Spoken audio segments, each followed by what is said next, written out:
கணவருக்கு பால் கொடுப்பது நல்லதா கெட்டதா? அப்படி கணவருக்கும் குழந்தைக்கும் பால் கொடுக்கும்போது நிறைய பெண்கள் செய்யும் தவறு என்ன? என்ன பண்ணணும், என்ன பண்ணக்கூடாது? அதாவது பால் கொடுப்பது நல்லதா கெட்டதா? நல்ல முறையில் வருமா வராதா?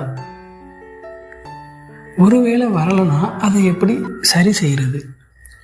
இந்த மாதிரியான சில குழப்பங்களுக்கு இந்த வீடியோ கண்டிப்பாக உங்களுக்கு உதவியாக இருக்கும் நண்பர்களே.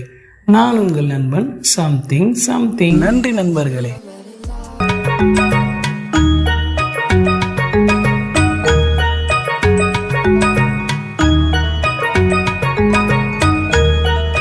கணவருக்கு பால் கொடுப்பது நல்லதா கெட்டதா? அப்படி கணவருக்கும் குழந்தைக்கும் பால் கொடுக்கும்போது நிறைய பெண்கள் செய்யும் தவறு என்ன? என்ன பண்ணணும், என்ன பண்ணக்கூடாது? அதாவது பால் கொடுப்பது நல்லதா கெட்டதா? நல்ல முறையில் வருமா வராதா? ஒருவேளை வரலைன்னா அதை எப்படி சரி செய்கிறது? இந்த மாதிரியான சில குழப்பங்களுக்கு இந்த வீடியோ கண்டிப்பாக உங்களுக்கு உதவியாக இருக்கும் நண்பர்களே. நான் உங்கள் நண்பன் சம்திங். நன்றி நண்பர்களே.